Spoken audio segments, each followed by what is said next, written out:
This is our decision tree, which is a flow chart to help you determine the correct score.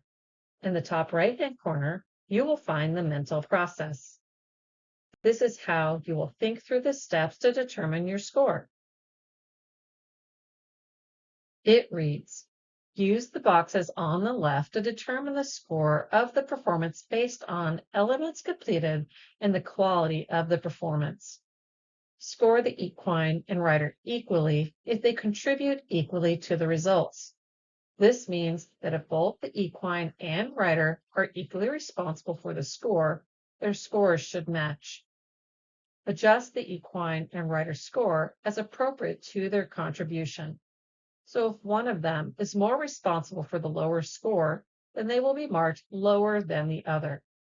In the majority of the cases, there will be no more than two numbers between the equine and rider's score. The exception to this will be obstacles like a mount, dismount, or spray bottle. They could have a slightly larger gap.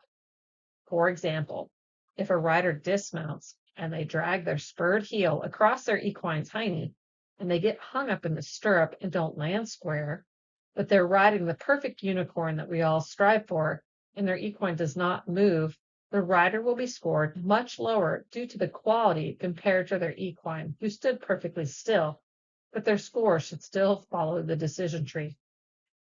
Pluses are awarded at the judge's discretion.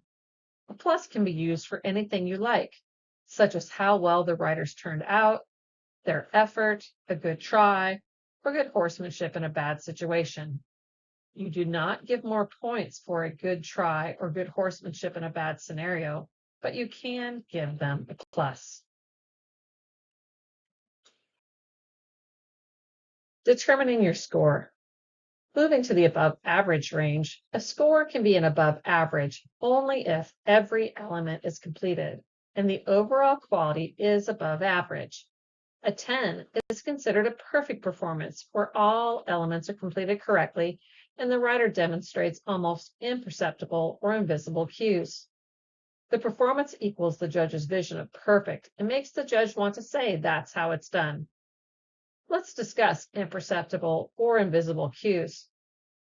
For a rider who uses their seat rather than their reins, or calf pressure rather than spurs, is using imperceptible cues. They are barely noticeable, if at all. Any use of aids, such as reins, spurs, whip, stick, or voice, is considered a perceptible cue, or one that we see. We reserve our 9 for a performance that would be a 10, except they use slightly obvious or slightly perceptible cues. The definition of a 9 is excellent. All elements completed correctly. Slight flaws or perceptible cues are exhibited. This would be one small issue. All elements were completed, quality was very good, but for example, the rider used slightly perceptible cues such as reins, spurs, or voice. An 8 is good. All elements completed correctly. The judge observes slight flaws, but overall quality remains above average. Maybe they got slightly crooked, or there was a small cue. You saw one or two small things that affected their performance, but overall, they qualified in performance and completion for above average. Moving down to average. This would be when every element was completed with average quality, or they were missing a minor element, but at least the critical elements were completed with average to above average quality. Let's discuss what critical and minor elements are. A critical element is defined as the elements that increase in difficulty throughout all 3 levels, and elements that make each level more difficult. A minor element is not connected to another element and is the same for each level, such as an instruction to stop at the end cone or replace the item before exiting. You can see that the instructions for the Spanish pole say from start cone, obtain pole and place one end of the pole in the center of the circle, holding the opposite end of the pole, walk, trot, or lope, a complete circle. This is the critical element because this is the element or maneuver that increases in difficulty for each level. You can also see the replaced pole is the same for each level, and so it would be considered a minor element. So let's take the Spanish pole obstacle, for example. If they pick up the pole and place it in the center of the circle, trotted the full circle, and when they went to replace the pole, they dropped the pole, the critical element of trotting the circle holding the pole was completed, but the minor element of replacing the pole was not completed. And so this would prevent them from being above average. Let's consider another example, a turn on the forehand. With a turn on the fore or turn on the hind obstacle, you want to see one foot remain relatively in place as the opposite end maneuvers around. In this video, you will see a 360-degree turn on the fore. They keep one foot in place for a half a turn, pick it up and reposition, keep it in place for the next quarter of a turn, then pick it up and reposition, and keep it in place for the last quarter of the turn. They did complete 360 degrees. We did see them keep their foot in place, but it would require some repositioning. Maybe they got a little off center. You would consider the critical element completed, but it would affect their quality. So they would not be placed in above average, but they could be placed in average. Okay, returning back to the average range. A 7 is almost good, the high end of average, considered a solid score. Quality issues prevent overall obstacle from appearing above average. You give a 7 when there's just one tiny thing keeping them from scoring above average. Maybe they completed all the critical elements with above average quality, but they missed the minor element of the stop at the end cone.